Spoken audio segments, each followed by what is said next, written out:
کیونکہ میں نے محنت کی ہے، میں نے پڑھا ہے، میں نے لکھا ہے، اور میں اتنی دور دور تک جا کے پڑھتا رہوں اور اب جا کے میں اس قابل ہوں کہ میں کوئی کام کر سکتا ہوں۔ انسان تمام کے تمام ریوارڈ کی نسبت اپنی طرف کرتا ہے، لیکن یوسف علیہ السلام کا یہ معاملہ نہیں تھا۔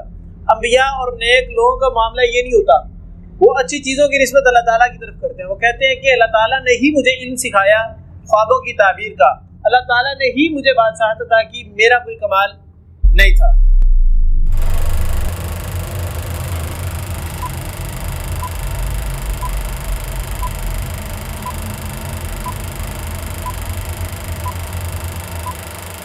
ان الحمدللہ والصلاة والسلام علی من لا نبی بعدہ، اما بعد فاعوذ باللہ من الشیطان الرجیم، بسم اللہ الرحمن الرحیم۔ لاسٹ لیسن کے اندر ہم نے آیت نمبر 100 تک کیا تھا، انشاءاللہ وہیں سے آگے فارورڈ سٹارٹ کریں گے، اور امید ہے کہ آج ہماری سورہ یوسف انشاءاللہ اللہ کے فضل و کرم سے کمپلیٹ بھی ہو جائے گی۔ بسم اللہ الرحمن الرحیم۔ اور ربی اے میرے رب، قد تحقیق آتیتنی دیا تو نے مجھے، من الملک کی بادشاہت میں سے، وعلمتنی اور سکھایا تو نے مجھے، من تأویل الاحادیث حقیقت میں سے باتوں کی، فاطر السماوات والارض اور پیدا کرنے والے آسمانوں اور زمین کے، انت تو ہی ولی میرا دوست ہے، فی الدنیا دنیا میں، والآخرہ اور آخرت میں، توفنی تو فوت کرنا مجھے، مسلمن مسلمان، وَأَلْحِقْنِي اور ملا دینا مجھے بالصالحین صالحین کے ساتھ۔ ہم نے پیچھے پڑھا تھا کہ یوسف علیہ السلام کے بارے میں پڑھ رہے تھے کہ انہوں نے اپنے بھائیوں کو تمام کی تمام ان کے اعمال کی خبر دے دی کہ تم نے میرے ساتھ کیا کیا تھا، اور پھر یوسف کا معاملہ یہ تھا کہ یوسف نے ان کے ساتھ عام معافی کا اعلان کر دیا تھا ان کے لیے، اور اس کے بعد ان کے ابا جان کو بھی وہ لے کے آئے، اور ابا جان یوسف علیہ السلام کے ساتھ تخت کے اوپر کھڑے ہوئے، اور تمام کے تمام بھائی سجدے کے اندر گر گئے، اور اس طرح یوسف نے کہا کہ یہ میرے خواب کی تعبیر تھی ابا جان، جو آپ نے مجھ سے کہا تھا کہ بھائیوں سے بیان نہ کرنا۔ اور پھر کہا کہ پازیٹیوٹی بتائی یوسف علیہ السلام نے کہ بھئی آپ لوگوں کو وہ یہ رب جو ان سے ہے ہمارا رب، وہ آپ لوگوں کو ایک صحرا سے، ایک دیہات سے نکال کے شہر کی طرف لے کے آیا، اور پھر کہا کہ مجھے اللہ تعالیٰ نے جیل میں بھیجنے کا تذکرہ نہیں کیا بلکہ جیل سے نکالنے کا تذکرہ کیا، پازیٹیوٹی کا تذکرہ کیا۔ اس کے بعد پھر فرمایا کہ غلطی بھائیوں کی نہیں تھی، غلطی شیطان کی تھی، شیطان نے بھائیوں اور ہمارے درمیان اختلاف پیدا کر دیا تھا۔ لڑائی کس نے پیدا کی تھی؟ شیطان نے۔ برائی کی نسبت، نیگیٹیوٹی کی نسبت یوسف علیہ السلام نے، یعقوب علیہ السلام نے صرف اور صرف شیطان کی طرف کی۔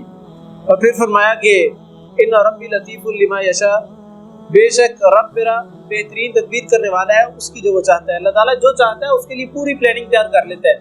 اس طرح اللہ تعالیٰ نے انسان کو بنایا، انسان کو بنانے کے بعد اس کو لاوارث نہیں چھوڑ دیا، اس کے لیے پوری تدبیر کی کہ یہ کتنے ماہ جو سے ہے ماں کے پیٹ میں رہے گا، اس کے بعد کتنا عرصہ یہ دودھ پیے گا، اس کے بعد کتنا عرصہ یہ کون سی غذا کھائے گا، کہاں پہ جائے گا، کہاں پہ نہیں جائے گا۔ اگر پرانے زمانے کی بات کریں تو یہ کون سے دیہات کے اندر جائے، کون سے دائی کے پاس جائے گا، اور وہاں پہ اس کی تربیت ہوگی، کس دیہات میں ہوگی، کس ماحول کے اندر ہوگی، کون سی زبان سیکھے گا، کیا چیزیں کھانے والا ہوگا، کون سے مذہب کے ماننے والا ہوگا۔ اس کے بعد جوانی اس کی کہاں پہ گزرے گی، کمائے گا کہاں سے، کھلائے گا کس کس کو، جاب کہاں پہ کرے گا، پڑھے گا کہاں سے، تعلیم کہاں سے حاصل کرے گا، مرے گا کہاں پہ، قبر کہاں پہ بنے گی۔ ہر چیز کا حساب کتاب اللہ تعالیٰ نے انسانوں کے لیے پہلے سے لگا کے رکھا ہے۔ یہ ہے اللہ تعالیٰ کی صرف تدبیر کرنے والا، مدبر۔ اللہ تعالیٰ تدبیر کرنے والا ہے، اس کو کہتے ہیں مدبر۔ اب یوسف علیہ السلام آگے بیان کر رہے ہیں، پازیٹیوٹی کی نسبت اللہ تعالیٰ کی طرف کر رہے ہیں۔ پہلے نیگیٹیوٹی کی نسبت شیطان کی طرف کی، اب پازیٹیوٹی کی نسبت اللہ تعالیٰ کی طرف کر رہے ہیں۔ فرمایا کہ اے میرے رب کا تحقیق آتیتنی دیا تو نے مجھے بادشاہت میں سے، اور سکھایا تو نے مجھے حقیقت میں سے باتوں کی۔ اور کہنے لگے کہ اے اللہ تعالیٰ تو ہی ایک ایسی ذات ہے جس نے مجھے بادشاہت عطا کی مصر کی۔ کہاں پہ یوسف ایک دیہات کے اندر رہنے والے، اور کہاں پر بادشاہت مصر کی مل گئی یوسف علیہ السلام کو۔ فرمایا کہ یہ میرے رب نے مجھے عطا کی ہے۔ پھر فرمایا کہ مجھے وہ خوابوں کی تعبیر بھی میرے رب نے بتائی، میرا کوئی کمال نہیں ہے۔ خوابوں کی تعبیر بیان کرنا ایک علم ہے، ایک نالج ہے۔ ہمارے ہاں کیا ہوتا ہے، انسان کوئی بھی علم حاصل کرتا ہے نا، اس کے علم کی بدولت وہ کوئی بھی کام کرتا ہے، وہ کہتا ہے اس میں سارا کا سارا کمال میرا ہے۔ ساری کی ساری محنت میری ہے، کیونکہ میں نے محنت کی ہے، میں نے پڑھا ہے، میں نے لکھا ہے، اور میں اتنی دور دور تک جا کے پڑھتا رہوں اور اب جا کے میں اس قابل ہوں کہ میں کوئی کام کر سکتا ہوں۔ انسان تمام کے تمام ریوارڈ کی نسبت اپنی طرف کرتا ہے، لیکن یوسف علیہ السلام کا یہ معاملہ نہیں تھا۔ انبیاء اور نیک لوگوں کا معاملہ یہ نہیں ہوتا، وہ اچھی چیزوں کی نسبت اللہ تعالیٰ کی طرف کرتے ہیں۔ وہ کہتے ہیں کہ اللہ تعالیٰ نے ہی مجھے علم سکھایا خوابوں کی تعبیر کا، اللہ تعالیٰ نے ہی مجھے بادشاہت عطا کی، میرا کوئی کمال نہیں تھا۔ انت تو ہی ولی، میرا دوست ہے، فی دنیا والآخرت، دنیا اور آخرت میں۔ اللہ تعالیٰ کی طرف نسبت کی اپنی دوستی کی، اور فرمایا کہ اللہ تعالیٰ تو ہی تو میرا دوست ہے دنیا اور آخرت میں۔ حقیقت بات بھی یہی ہے، انسان دنیا کے اندر جتنے مرضی دوست بنا لے، جتنے مرضی گیدرنگ بنا لے، جتنے مرضی اپنے رقیب بنا لے، ساتھی بنا لے، رفیق بنا لے، لیکن ان سب کا فائدہ دائمی فائدہ نہیں ہو سکتا، ان سب کا فائدہ ہمیشگی کے لیے نہیں ہو سکتا، کچھ وقت کے لیے ضرور ہو سکتا ہے۔ کلاس فیلو ہے تو کلاس کے اندر ضرور ہو سکتا ہے، یا گھر جا کے تھوڑا سا کچھ معاملات پوچھنے ہوں گے تو اس کے لیے ضرور ہو سکتا ہے، یا اگر کوئی بچپن کے دوست ہیں تو جب تک اس علاقے کے اندر رہنے والے ہیں تب تک کے لیے فائدہ ضرور ہو سکتا ہے، سوائے اس شخص کے جس کی دوستی صرف اور صرف خالص اللہ تعالیٰ کی رضا کے لیے، اللہ تعالیٰ کے دین کے لیے دوستی ہے، وہ دوستی کل قیامت کے دن بھی کام آئے گی، اس کے علاوہ انسان کا کوئی دوست نہیں ہے۔ فرمایا، یوسف نے فرمایا کہ میرا دوست اللہ تعالیٰ تو ہی ہے، دنیا میں بھی اور آخرت میں بھی۔ یوسف کے کام کون آیا تھا؟ کنویں کی گہرائی میں کون کام آیا تھا؟ باپ کی جدائی کا غم جو اسے دل کے اندر جب راسخ ہو گیا تھا، اس کو کم کس نے کیا تھا؟ جب یوسف علیہ السلام جیل کے خانے کی طرف جا رہے تھے، جب تہمت لگی تھی، ساتھ کس نے دیا تھا؟ دعا اللہ تعالیٰ سے کی تھی نا، یا اللہ مجھے جیل قبول ہے، مجھے گناہ قبول نہیں ہے، تو اللہ تعالیٰ نے فوراً دعا دل کی سنی اور جیل کے اندر بھیج دیا۔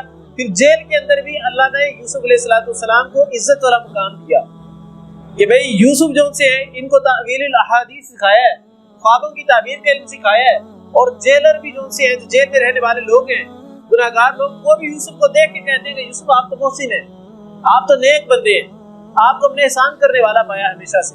تو انسان کا کریکٹر ایسا ہو کہ انسان کسی بھی جگہ پہ چلا جائے، کسی برائی والی جگہ پہ کیوں نہ چلا جائے، لوگ دیکھ کر کہیں یہ برائی کر ہی نہیں سکتا۔ انسان کا کریکٹر ایسا بن جائے کہ انسان کوئی گناہ کر بھی رہا اور کسی کو پتہ لگ جائے کہ بندہ فلاں گناہ کر رہا ہے، لیکن وہ ماننے کو تیار نہ ہو کہ بندہ گناہ کر سکتا ہے۔ انسان کا کریکٹر ایسا ہونا چاہیے، اتنا مضبوط کریکٹر ہونا چاہیے۔ یوسف علیہ السلام کا کریکٹر یہی تھا۔ اور پھر فرمایا کہ توفنی، تو فوت کرنا مجھے مسلمان حالت میں، والحقنی، اور ملا دینا مجھے بالصالحین، نیک لوگوں کے ساتھ۔ فرمایا کہ اللہ تعالیٰ دنیا کے اندر تو میں مسلمان رہا، دنیا کے اندر تو میں نیک لوگوں کے ساتھ رہا، دنیا کے اندر تو میری کوشش رہی کہ میں ہمیشہ ایمان کے اوپر رہوں، لیکن موت کا مجھے کوئی پتہ نہیں ہے کہ کل جب موت آئے گی تو کس حالت کے اندر آئے گی۔ بعض اوقات اس طرح ہوتا ہے کہ انسان پوری زندگی نیکیاں کرتا رہا، پوری زندگیاں نیکیاں کرتا رہا، لیکن آخری وقت جب آیا، جب موت کا وقت آیا، تو انسان کوئی نہ کوئی کفری عمل کر رہا ہوتا، انسان کوئی نہ کوئی گناہ کا کام کر رہا ہوتا۔ یہ وہ حالت ہے جس کے بارے میں انسان کو پتہ نہیں ہے۔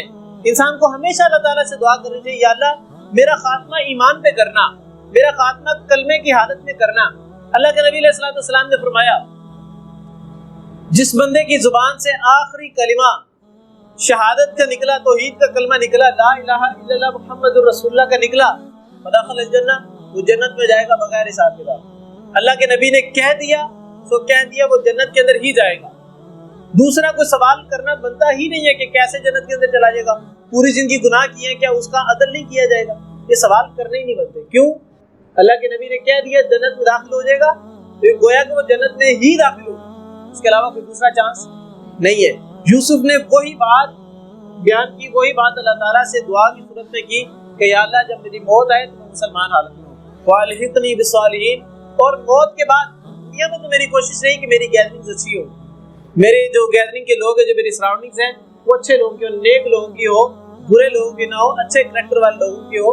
لیکن کل قیامت کا دن کا نہیں پتا، یا اللہ مجھے کل قیامت کے دن جب لوگوں کے ساتھ اٹھائیں، مجھے نیک لوگوں کے ساتھ اٹھانا، میرا شمار نیک لوگوں میں کرنا، میرا شمار ان لوگوں میں کرنا جو انبیاء ہیں، جو نیک لوگ ہیں، جو شہداء ہیں، جو صالحین ہیں، جن کے بارے میں سورۃ الفاتحہ کے اندر اللہ تعالیٰ نے فرمایا صراط الذین انعمت علیہم، یا اللہ میرا راستہ، مجھے ان لوگوں کے راستے پر چلا جن لوگوں پر تو نے انعام کیا۔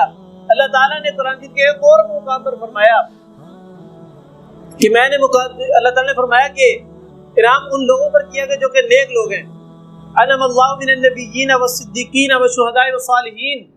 یہ چار لوگوں کو اللہ تعالیٰ نے بیان فرمایا کہ یہ چار ایسے لوگ ہیں جن پر اللہ تعالیٰ نے خاص قسم کا انعام کیا۔ پھر فرمایا کہ ذالک من انباء الغیب، یہ کچھ خبریں ہیں غیب کی، نوحیہ ہم وحی کرتے ہیں اسے، الیک طرف آپ کے، وما کنت اور نہ تھے آپ، لدیہم پاس ان کے، اس جب اجمعوا انہوں نے اتفاق کیا، امرہم اپنے معاملے پر، وہم یمکرون اور وہ چالیں چل رہے تھے۔ اور میں کہ یہ کچھ خبریں ہیں غیب کی ہم وہی کرتے ہیں آپ کی طرف، اور نہ تھے آپ ان پاس ان کے جب انہوں نے اتفاق کیا اپنے معاملے پر کہ اور وہ چالیں چل رہے تھے۔ اب یہ بات، یہ پورا واقعہ اللہ تعالیٰ نے بیان کر دیا نبی علیہ الصلوۃ والسلام پر، ایک پورا قصہ بیان کر دیا۔ اب اللہ تعالیٰ بیان کر رہے ہیں کہ یہ جو خبر میں نے دی ہے، ذالک من انباء الغیب، یہ جو خبر میں نے بیان کیا یہ غیب کی خبروں میں سے ہے۔ آپ سے پہلے کسی کو معلوم نہیں تھا کہ یوسف علیہ الصلوۃ والسلام کے ساتھ کیا معاملہ ہوا تھا، یہ غیب کی خبروں میں سے تھا۔ بات وہی شروع والی بات سے کنیکٹ کرتے ہیں، پہلے لیسن کی بات سے، جب میں نے بیان کیا تھا کہ غیب کے علم سے کیا مراد ہے، کہ اللہ کے نبی علیہ الصلوۃ والسلام غیب کے علم رکھنے والے ہیں کہ نہیں۔ اللہ تعالیٰ نے اس کا جواب اس آیت کے اندر دے دیا کہ یہ خبر کون سے علم میں سے تھی؟ غیب کے علم میں سے تھی۔ غیب کا علم ہر اس بندے کے لیے وہ چیز غیب کا علم ہے جس کو اس کے بارے میں علم ہی نہیں ہے۔ میں نے اس وقت مثال دی تھی، اس دیوار کے پیچھے کیا ہے مجھے علم نہیں، اس کا مطلب اس دیوار کے پیچھے جو کچھ بھی ہے میرے لیے غیب کا علم ہے۔ لیکن اگر کوئی بچہ مجھے آگے بتا دے، صرف مجھے آگے بتائے کہ دیوار کے پیچھے یہ چیز ہے، وہ علم میرے لیے غیب کا علم نہیں رہے گا، آپ سب کے لیے غیب کا علم ہوگا۔ ایسے ہے کہ نہیں؟ اللہ کے نبی علیہ الصلوۃ والسلام کو اللہ تعالیٰ نے کہا کہ یہ جو خبر آپ کو دی گئی ہے یہ غیب کے علم میں سے خبر تھی، اس سے پہلے آپ کو اس چیز کے بارے میں علم نہیں تھا۔ ہمار نہیں اکثر الناس لوگ، ولو اور اگرچہ حرصتا حرص کریں آپ، مؤمنین ایمان لانے والے، فرمایا کہ آپ کسی شخص کے بارے میں شدید قسم کے حریص ہو جائیں، شدید قسم کی لالچ رکھے، طمع رکھے، اللہ تعالیٰ سے دعائیں کریں کہ یا اللہ یہ بندہ ایمان لے، یہ بندہ نیک راستے پہ آ جائے، یہ بندہ اچھا بن جائے۔ انسان کوشش تو کر سکتا ہے، انسان کی ذمہ کیا ہے؟ دعوت دین دینا۔ انسان کی ذمہ ہے اللہ تعالیٰ کو حکم پہنچا دینا، عمل کروانا نہیں ہے۔ انسان کے ذمہ ہے کہ نیکی کا کام ہو رہا ہو تو انسان دعوت دے کہ آئے بھی نیکی کا کام کرے۔ اذان ہو رہی ہے، انسان کی ذمہ ہے کہ لوگوں کو بلائے کہ بھئی نماز کا ٹائم آ جائے، نماز پڑھ لیں۔ زبردستی کرنے والا کام انسان کے ذمہ نہیں ہے۔ انسان چاہ کے بھی کچھ نہیں کر سکتا اس معاملے کے اندر، پریکٹیکل کے معاملے کے اندر۔ انسان کے ذمہ صرف تھیوری کا کام ہے، لوگوں کے معاملے میں، اپنے معاملے میں نہیں۔ اپنے معاملے میں تو سختی کا بھی حکم ہے کہ آپ اپنے اوپر سختی کریں کہ میں نے نماز پڑھنی ہے، لیکن دوسروں کے معاملے میں صرف تھیوری کا حکم ہے، آپ کو صرف بیان کرنا ہے، پریکٹیکل نہیں کروانا۔ جا کے زبردستی ڈنڈا اٹھا کے نہیں کسی کے پیچھے چلے، نہ راہ چلنے مسافر کے پیچھے کہ چل بھی نماز پڑھ لی تھی پھر آؤ، ایسا کام نہیں کرنا، نرمی کا معاملہ کرنا۔ وَمَا نہیں تسألُهُمْ، آپ سوال کرتے ان سے، علیہم اس پر، من اجر کسی اجر کا، ان ہوا الا ذکر للعالمین، نہیں ہے وہ مگر ایک ذکر تمام جہان والوں کے لیے۔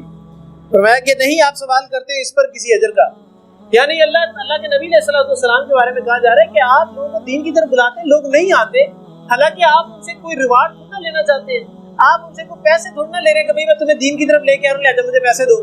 اللہ کے نبی تو ایسی کوئی بات ہی نہیں کی۔ جو لوگ کہیں کہ نہیں جی ہم نے آپ کی بات نہیں مانی، آپ تو ہمارے سے پیسے لیتے ہیں، پیسے لے کے ہمیں چیز بتا رہے ہیں، ایسا بھی کوئی معاملہ نہیں تھا، لیکن پھر بھی لوگ دین کی طرف نہیں آ رہے۔ اللہ کے نبی علیہ الصلوۃ والسلام نے ریوارڈ کس سے لینا تھا؟ اللہ تعالیٰ سے۔ آج اگر ہم دین کا کام کرنا چاہتے ہیں، لوگوں کو اچھی بات بتا رہے ہیں، لوگوں کو دین کی بات بتا رہے ہیں، ریوارڈ اللہ تعالیٰ سے لینا چاہیے، لیکن اس کا ہرگز مطلب یہ نہیں ہے کہ جو لوگ دین پڑھاتے ہیں وہ لوگ دین پڑھانے کے پیسے ہی نہ لیں۔ اب ان کا کام ہی صرف دین پڑھانا ہے 24 گھنٹے کا، اب وہ صرف دین پڑھاتے رہتے ہیں، ان کا سورس آف انکم کوئی نہیں ہے، صرف دین پڑھانا ہے۔ انہوں نے ساری زندگی پڑھائی دین ہے مدارس کے اندر، اور ان کو کیا بھوکا مرنے کا حکم ہے؟ وہ کہاں سے کما کے کھائیں گے؟ ہمارے یہاں یہ عجیب سا عنصر پایا جاتا ہے کہ ہم لوگوں سے کہتے ہیں کہ بھائی یہ ایک عجیب بات ہے، یہ دین پڑھانے کے پیسے لیتے ہیں، یہ قرآن پڑھانے کے پیسے لیتے ہیں، تو وہ کیا کریں؟ وہ پھر کوئی جاب کرنا شروع کرتے ہیں، قرآن بھی پھر آ کے کسی اور بندے سے پڑھوا دیں۔ کون بندہ آ کے پڑھائے گا آپ کو فری آف کاسٹ جس بندے کا سورس آف انکم ہی کوئی نہیں؟ کوئی ایسا بندہ ہے جو کہے کہ میں 3-4 دنوں بعد میں جو ہے نا ہفتے بعد میں ہفتہ بھوک برداشت کروں، ہفتے بعد مر جاؤں، اور صرف ہفتے میں دین کا کام کروں اور میں کوئی کماؤں نہ کچھ کھاؤں نہ؟ وہ بندہ ایسا ہے دنیا کے اندر؟ ہر بندے کی خواہش ہے کہ وہ کچھ کھائے، ہر بندے کی خواہش ہے کچھ کمائے، لہٰذا دین کے کام کے لیے کچھ اگر اجرت لے لی جائے تو وہ حرام کے زمرے کے اندر نہیں آئے گی۔ وَقَيَّنْ اور کتنی من آیات نشانیاں فی السماوات آسمانوں والارض زمین میں، یمرون وہ گزرتے ہیں علیہا ان پر، وَهُمْ عَنْهَا مُعْرِضُونَ اور وہ ان سے اعراض کرتے ہیں. زمین و آسمان میں کتنی اللہ تعالیٰ کی نشانیاں ہیں. اللہ تعالیٰ کو انسان اگر پہچاننا چاہے انسان کو نشانیاں نظر آتی ہیں. اللہ تعالیٰ نے قرآن مجید کے اندر فرمایا کہ ہم نے آسمان کو کس طرح بلند کر دیا. اِذَا السَّمَاءِ فرمایا کہ ہم نے آسمان کو کس طرح بلند کر دیا, زمین کو کس طرح بچھا دیا, پہاڑوں کو کس طرح گاڑ دیا. یہ تمام کی تمام اللہ تعالیٰ کی نشانی ہے. کوئی شخص دیکھ کے کہے کہ آسمان کیا چیز ہے, کیا جواب دیں گے آپ اسے؟ کیسی چھت ہے, کیا جواب دیں گے؟ کوئی پلر لگے ہیں, کوئی بندہ اٹھا کے کھڑا ہے, کچھ نظر آ رہا ہے, کیا نظر آ رہا ہے؟ کچھ بھی نظر نہیں آ رہا. ایک ایسی چھت ہے جو انویزیبل ہے. اللہ تعالیٰ کی نشانی ہے یہ. اللہ تعالیٰ کو پہچاننے کے لیے چھوٹی سی چیز بھی کافی ہے اگر پہچاننا چاہیں تو. وما یؤمن نہیں ایمان لاتے اکثر ان کے باللہ اللہ تعالیٰ پر الا مگر ہم وہ اس حال میں کہ وہ مشرک ہے. فرمایا کہ اکثر لوگ ایمان نہیں لاتے اللہ تعالیٰ پر. ہم نے پڑھا تھا کہ اکثریت لوگ نا علم رکھنے والے ہیں, اکثریت لوگ شعور بھی رکھنے والے نہیں ہیں, اکثریت لوگ جیسے ایمان بھی لانے والے نہیں ہیں. فرمایا کہ اکثریت جو سی ہے وہ ہمیشہ نیگیٹو لوگوں کی ہوگی, اقلیت ہمیشہ اچھے لوگوں کی ہوگی, اقلیت ہمیشہ پازیٹیوٹی والے لوگوں کی ہوگی. تو اپنا شمار اقلیتوں میں کریں, اکثریت کے اندر نہ کریں. اپنی دلیل اقلیت کی دے, اکثریت کی نہ دے. اور فرمایا کہ الا وهم مشرکون مگر اس حال میں کہ وہ مشرک ہیں. اس بات سے ایک اور چیز سمجھ میں آتی ہے کہ مومن جو ہے مسلمان, ایک مسلمان ایک تو ہے کافر, وہ تو مشرک ہے ہی ہے, وہ تو غیر اللہ کی عبادت کرتا ہی کرتا ہے. مسلمان بھی مشرک ہو سکتا ہے, مسلمان بھی مشرک ہو سکتا ہے. کلمہ گو ہونے کے بعد جا کر قبروں پہ سجدے نہیں کر سکتا مسلمان. آج کل دیکھتے ہیں نا ہم لوگ کیا کیا کرتے ہیں درباروں پہ جا کے. آج کل دیکھتے ہیں ہم کہ درباروں پہ جاتے ہیں, وہاں پہ نعوذ باللہ من ذالک وہاں پہ عمرے بھی ہوتے ہیں, حج بھی ہوتے ہیں. اگر نہیں یقین آپ یوٹیوب پر سرچ کر کے دیکھیں, لال شہباز قلندر کے مزار کے اوپر باقاعدہ عمرے کیے جاتے ہیں, حج کیے جاتے ہیں. اتنی بڑی ہستی اللہ تعالیٰ کے نیک ولی, ان کے دربار میں جا کے لوگ عمرے کر رہے ہیں, حج کر رہے ہیں. کیا یہ دین ہے؟ یہ کون سا ایمان ہے؟ اللہ تعالیٰ نے پوری زندگی, اللہ کے نبی صلی اللہ علیہ وسلم نے پوری زندگی وحدت کا درس دیا, ایک خدا کا درس دیا, جس کی وجہ سے ابو لہب نے نبی صلی اللہ علیہ وسلم کی شان میں گستاخی کی, اور اللہ تعالیٰ نے اس گستاخی کا جواب دیا, تبت یدا ابی لہب وتب. ابو لہب تیرے ہاتھ ٹوٹ گئے, تو نے نبی کو اس طرح کی بات کہہ دی. اس نبی کو بات دی جس نبی نے پوری زندگی دعوت ہی توحید کی دی ہے. لہذا مسلمان بھی جو ہے مشرک ہو سکتا ہے, شرک کر سکتا ہے مسلمان بھی. تو اسی لیے لوگوں کو آپ معاشرے کے اندر دیکھا کریں, جو لوگ شرک کر رہے ہیں ان کو شرک سے روکا کریں, سمجھایا کریں. یہ اللہ کے نیک بندوں کی صفت ہے, یہ اللہ کے انبیاء کی صفت ہے. آپ نیک اولیاء کرام کو اٹھا کے دیکھیں, ان کی تمام کتب اٹھا کے دیکھ لیں, کسی ایک نے بھی نہیں کہا ہوگا کہ ہمارے مرنے کے بعد, ہمارے وفات پا جانے کے بعد ہماری قبر کے اوپر اتنے بڑے مزار بنائیں, اتنے بڑے چڑھاوے چڑھائیں, اور ہماری قبر کے اوپر جو ان سے آنا آ کے سجدے کریں, نمازیں پڑھیں. کسی نے بھی نہیں کہا. یہ ساری ہماری اپنی خرافات ہیں جو شیطان کی طرف سے ہماری طرف نسبت کی طرف میں آتی ہیں, شیطان کی طرف سے ہماری طرف منتقل ہوتی ہیں. فرمایا کہ افآمنوا کیا بھلا وہ امن میں آگے, ان کے تاتیہم آج ان کے پاس غاشیۃ ایک چھا جانے والی آفت, من عذاب سے, اللہ تعالیٰ کے, او یا تاتیہم آج ان کے پاس الساعۃ قیامت, بغتۃ اچانک, وہم لا یشعرون اور نہیں وہ شعور رکھتے. اب آج بیان کیا جا رہا ہے کیا یہ لوگ امن کی حالت میں آ جائیں گے اس وقت؟ کیا یہ لوگ اس وقت سکون پائیں گے جب ان کے پاس اچانک قیامت کا وقت آ جائے, اچانک قیامت کی گھنٹی بج جائے, اچانک زمین لرزنا شروع ہو جائے, زمین پھٹ جائے, آسمان شق ہو جائے, سمندر ابلنا شروع ہو جائے, زمین اپنے خزانے باہر پلٹ دے؟ کیا یہ اس وقت امن کی حالت میں آئیں گے؟ کیا اس وقت ایمان لے کے آئیں گے؟ ابھی اللہ تعالیٰ کی اتنی نشانیاں زمین و آسمان کے اندر, اللہ کے نبی توحید کی دعوت دیتے جا رہے ہیں, یہ لوگ ایمان نہیں قبول کرتے. تو کیا یہ اس وقت ایمان قبول کریں گے جب قیامت آ جائے گی, جب ایمان قبول کرنے کا فائدہ ہی کوئی نہیں ہوگا؟ فرمایا کہ قل کہہ دیے, حاضی یہ ہے سبیلی, راستہ میرا, ادعو میں بلاتا ہوں, اللہ طرف اللہ تعالیٰ کے, علی بصیرہ بصیرت پر, انا میں, ومن اتبعنی اور جو کوئی میری پیروی کرے, وسبحان اللہ پاک اللہ تعالیٰ, وما انا من المشرکین اور نہیں میں شرک کرنے والوں میں سے. اور فرمایا کہ اللہ کے نبی علیہ السلام کہہ رہے ہیں, اللہ تعالیٰ نے نبی کو حکم دیا, نبی ان سب انسانوں سے کہہ دیجئے کہ ھذا سبیلی ربی, ھذا سبیلی یہ میرا راستہ ہے, ادعو میں بلاتا ہوں اس ایک اللہ تعالیٰ کی طرف, یہ میرا راستہ توحید کا راستہ, میں تمام انسانیت کو ایک رب کی طرف بلاتا ہوں. ایک اللہ تعالیٰ کی طرف بلاتا ہوں، ایک خدا کی طرف بلاتا ہوں جس کو سجدہ کیا جائے۔ اللہ تعالیٰ نے سر ایک دیا ہے تو سجدہ گاہ بھی ایک ہی دیا ہے۔ ایک سر ہے، ایک جگہ پہ جھکانا ہے، کئی جگہوں پہ جھکاؤ گے ذلیل و خوار ہو جاؤ گے دنیا کے اندر بھی۔ آپ دیکھتے ہیں جو ایک در پہ رہتا ہے نا، جو ایک سائڈ پہ ہو کے رہتا ہے، ون لائن میں ہو کے رہتے ہیں، ایک کشتی کا مسافر ہوتا ہے ہمیشہ باہر ہو جاتا ہے۔ جو شخص مختلف کشتیوں کا مسافر ہوتا ہے وہ کبھی بھی دنیا کے اندر کامیاب نہیں ہوتا، آخرت میں تو کیا ہی کامیاب ہونا اس میں۔ اور میں وما نہیں ارسلنا بھیجا ہم نے من قبل کا آپ سے پہلے الا مگر رجالن مردوں کو، نوحی ہم وحی کرتے تھے الیہم طرف ان کے، من اہل القرى بستی والوں میں سے، افلم کیا پھر نہیں یسیر وہ چلے پھرے فی الارض زمین میں، فینظروا تو وہ دیکھتے کیف کس طرح کان ہوا عاقبت انجام الذین ان کا جو من قبل ان سے پہلے تھے، ولدار الاخرۃ اور البتہ گھر آخرت کا خیر بہتر ہے للذین ان کے لیے جو اتقوا جنہوں نے تقوی اختیار کیا، افلا تعقلون کیا پھر نہیں تم عقل سے کام لیتے۔ اللہ تعالیٰ نے پہلے سب سے پہلے بیان فرمایا، نبی علیہ الصلوۃ والسلام سے کہہ رہے ہیں کہ وما ارسلنا من قبلک الا رجالا نوحی الیہم من اہل القرى، کہ اللہ تعالیٰ نے آپ علیہ الصلوۃ والسلام سے پہلے، نبی علیہ الصلوۃ والسلام سے پہلے جتنے بھی انبیاء کو بھیجا وہ مرد تھے، سارے کے سارے کون تھے؟ مرد تھے، اور اسی بستی کے اندر میں سے ایک کوئی شخص تھا، یعنی جو بھی نبی بھیجا جاتا تھا وہ جس بستی کی طرف بھیجا جاتا اس بستی والوں میں سے ایک شخص کو اللہ تعالیٰ نبی مقرر کرتے تھے۔ اس سے ایک اور چیز معلوم ہوتی ہے کہ نبی کی ذات جنسی ہے، وہ کسی عورت، کوئی عورت نہیں ہو سکتی، نبوت کسی نبی پہ کسی عورت پہ نہیں اتر سکتی۔ حالانکہ نبی علیہ السلام کی وفات کے بعد کئی عورتوں نے بھی نبوت کا دعویٰ کیا، ان سب کا رد اللہ تعالیٰ نے قرآن مجید کی آیت کے اندر کر دیا کہ عورت پر وحی نازل نہیں ہو سکتی۔ پھر فرمایا اولم یسیروا فی الارض فینظروا کیف کان عاقبۃ الذین من قبلہم۔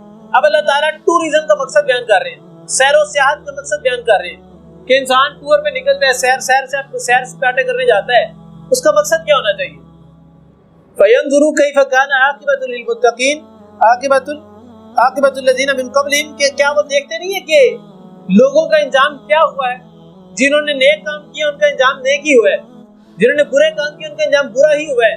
آپ دنیا کے اندر جائیں، مختلف ایسے علاقے جن کے اوپر اللہ تعالیٰ کا عذاب ہے، پوری کی پوری بستی الٹائی ہوئی آج بھی دنیا کے اندر موجود ہے، اور وہ بستیاں آج بھی اس دنیا کے اندر موجود ہے جو آج سے ہزاروں سال پہلے کی تھی۔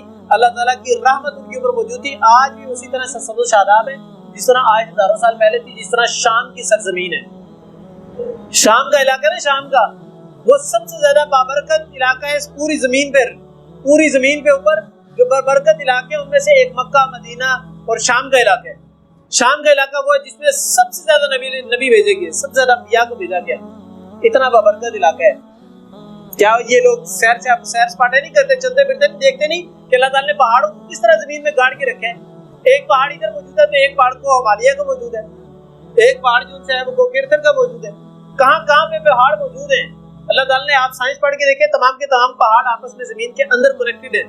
ایک جال پہاڑوں کا اللہ تعالیٰ نے دنیا کے اندر بچھایا ہوا ہے جس کی وجہ سے یہ زمین ڈھلکتی نہیں ہے، جس کی وجہ سے اگر یہ پہاڑ نہ ہو زمین کے اوپر، یہ جال پہاڑوں کا نہ ہو تو زمین ہمیشہ زلزلوں کی صورت میں رہے۔ اس پانی کے اوپر جو خطہ خشک خطہ ہے یہ ہمیشہ چلتا پھرتا رہے، ہمیشہ زلزلوں کی حالت کے اندر رہے۔ وہ لینڈر، وہ چھتیں کبھی بھی کامیاب نہیں رہتی جن کے اندر سریا نہیں ہوتا، جن کے اندر سریوں کا جال نہیں بچھایا تھا، وہ لینڈر ٹوٹ جاتے۔ زمین کا معاملہ اسی طریقے سے ہی ہے، حتیٰ یہاں تک کہ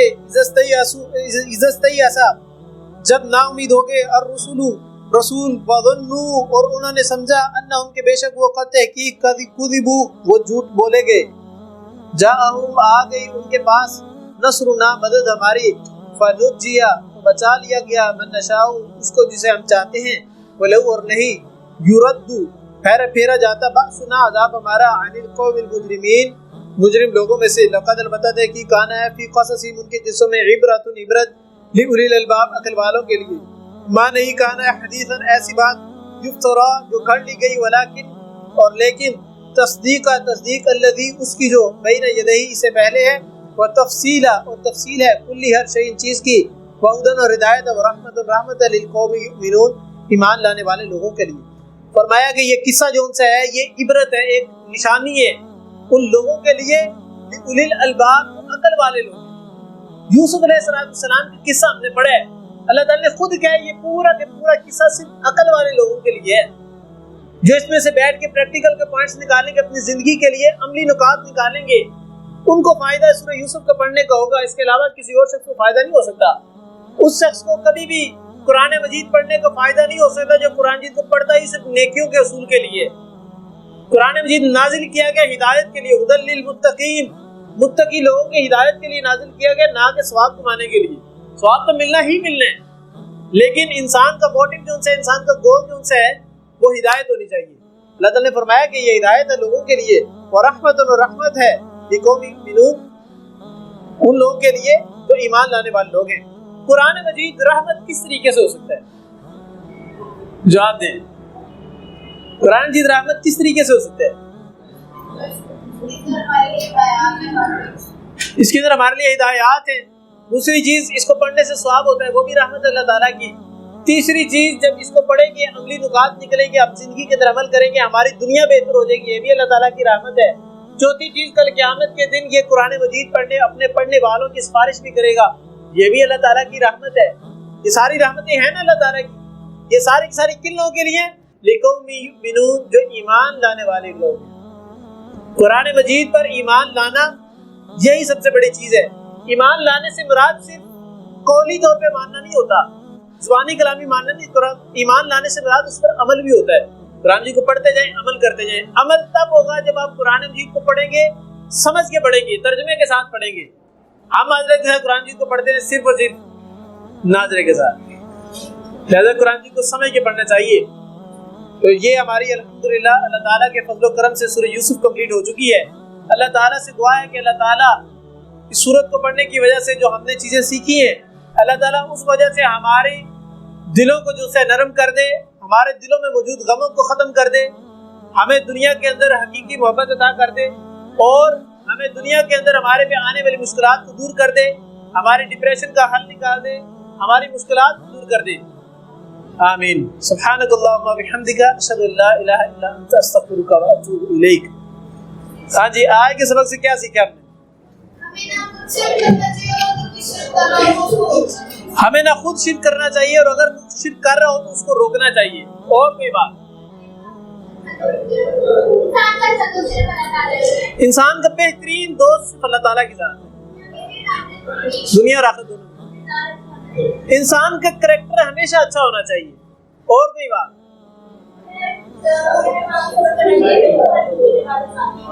ہمیں ہر کام میں صبر کرنا چاہیے۔ کیوں؟ کیونکہ ہر مشکل کے ساتھ ہی آسانی ہے۔ برے لوگوں کو کبھی دوست نہیں بنانا چاہیے۔ سجدہ صرف کرنا ہے تو اللہ تعالیٰ کی ذات کے سامنے کرنا ہے۔ اللہ تعالیٰ کو پہچاننے، اگر نیت ہونا تو اللہ تعالیٰ کو پہچاننے کے لیے چھوٹی چھوٹی نشانیاں کافی ہیں۔ بڑے بڑے دلائل ماننے کی ضرورت نہیں کہ چاند کو توڑ کے دکھائیں، یہ اتنے بڑے دلائل ماننے کی ضرورت نہیں، چھوٹی چھوٹی چیزیں ہی اللہ تعالیٰ کو ماننے کے لیے کافی ہیں۔ اور کوئی بات، اچھے دوست کل قیامت کے دن بھی کام آئیں گے۔ اس کی دلیل یہ اللہ تعالیٰ قرآن میں بیان فرماتے ہیں، جو لوگ جہنم میں جائیں گے، نوجوان لوگ، ان سے سوال کیا جائے گا تم کیا چیز تمہیں جہنم کے اندر لے کے آئی ہے؟ وہ کہیں گے یا لیتنی لم اتخذ فلانا خلیلا، ہائے کاش ہم اس شخص کو دوست نہ بناتے، یہ اس شخص کی وجہ سے ہم جہنم کے اندر آئے ہیں۔ تو معلوم ہوا کہ جب لوگ اپنے دوستوں کی وجہ سے جہنم میں جائیں گے تو لوگ اپنے دوستوں کی وجہ سے جنت میں بھی جائیں گے۔ اور کوئی بات، نبوت کسی عورت پہ نازل نہیں ہو سکتی، بلکہ اب تو نازل ویسے بھی نہیں ہو سکتی کیونکہ نبی علیہ الصلوۃ والسلام پہ آ کے مکمل ہوگی۔ اور کوئی بات، چلے اللہ تعالیٰ سے دعا جو ہم نے سیکھا اللہ تعالیٰ اس کو زندگی میں امپلیمنٹ کرنے کی توفیق عطا فرمائے۔ السلام علیکم ورحمۃ اللہ وبرکاتہ۔